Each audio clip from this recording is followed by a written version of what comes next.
वासिफ अली वासिफ की अदबी मीरास का एक जायज़ा। वासिफ अली वासिफ उर्दू अदब के एक चिराग, हिकमत और रूहानी बसीरत के मीनार के तौर पर खड़े हैं। उनके मज़ामीन का मजमुआ, जिसे सुनहरी फ़ार्मोदात के नाम से जाना जाता है, इंसानी फितरत, रूहानियत और ज़िंदगी की पेचीदगियों के बारे में उनकी गहरी समझ का सबूत है। ये जायज़ा वासिफ अली वासिफ की अदबी मीरास के जौहर को सुनहरी फ़ार्मोदात की ऐनक से तलाश करता है। सुनहरी फ़ार्मोदात, जिसका तर्जुमा गोल्डन मैक्सिम्स के तौर पर किया गया है, वासिफ अली वासिफ की ज़िंदगी के मुतनव्वे पहलुओं की अक्कासी की एक तालीफ है। ये अदबी शाहकार फ़लसफ़ा, रूहानियत और इंसानी हालत पर उनके ख़यालात का एक नक्शा है। फ़साहत और सादगी के अनोखे इम्तिज़ाज के साथ वासिफ एक गहरे खुद शनासी सतह पर क़ारीन के साथ गूंजने के लिए हर एक लफ्ज़ को तैयार करता है। सुनहरी फ़ार्मोदात के अहम मौज़ूआत में से एक इंसानी रूह की तलाश है। वासिफ नफ़स की पेचीदगियों को तलाश करता है, उसकी ख्वाहिशात, खौफ और उमंगों को जुदा करता है।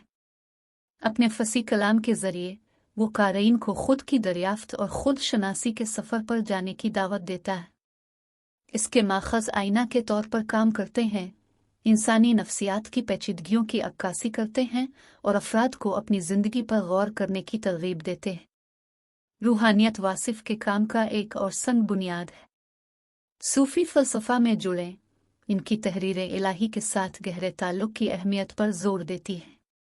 वो एक रूहानी बेदारी की वकालत करता है जो रोज़मर्रा की ज़िंदगी की सतही चीज़ों से बालातर हो। वासिफ की लाज़वाल हिकमत क़ारीन को अंदरूनी सुकून और इत्मीनान के एहसास को फ़रोग़ देते हुए एक आला मकसद की तलाश की तरग़ीब देती है।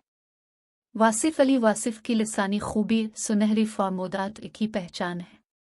उर्दू ज़बान पर उनकी गिरफ्त बेमिसाल है। अल्फाज की एक ऐसी टेपिस्ट्री बांधती है जो कारी के ज़हन और रूह को मसहूर कर देती है। इसकी ज़बान की सादगी मानी की गहरी गहराई को छुपाती है, जिससे इसके काम को वसी सामेन तक रसाई हासिल होती है, जबकि इसकी फ़िक्री खूबी बरकरार रहती है। वासिफ की अदबी शराकतें महज फ़लसफ़ियाना मौसीक़ी से आगे बढ़ी हैं। वो ज़िंदगी के चैलेंजों को नेविगेट करने के लिए अमली बसीरत पेश करता है। इसकी तहरीरें इख़्लाक़ी ज़िंदगी गुजारने के लिए एक रहनुमा किताब के तौर पर काम करती हैं, क़ारीन को हमदर्दी, आजिज़ी और शुक्रगुज़ारी जैसी खूबियाँ पैदा करने की तरग़ीब देती है। अक्सर अफ़रा-तफ़री से दो चार दुनिया में सुनहराए फ़ार्मोदात एक इख़्लाक़ी कंपास फ़राहम करता है जो अफ़राद को रास्तबाज़ी के रास्ते की तरफ ले जाता है। वासिफ अली वासिफ की सुनहराए फ़ार्मोदात की देरपा अपील उसकी दुनियावी और सक़ाफ़ती हुदूद को उबूर करने की सलाहियत में पिन्हा है। इसकी इब्तिदाई इशाअत के कई दहाइयों बाद इन सुनहरी मुकालमों में मौजूद हिकमत क़ारीन के साथ गूंजती रहती है, जो बदलती हुई दुनिया में सुकून और रहनुमाई फ़राहम करती है। वासिफ की अदबी मीरास एक इल्हाम का ज़रिया है जो नस्लों को उनके फसी नस्ल में शामिल लाज़वाल सच्चाइयों पर गौर करने की दावत देती है। उर्दू अदब की टेपिस्ट्री में सुनहराए फ़ार्मोदात एक चमकते हुए धागे के तौर पर खड़ा है, जो हिकमत, रूहानियत और इंसानी तजुर्बे के धागों को एक साथ बांधता है।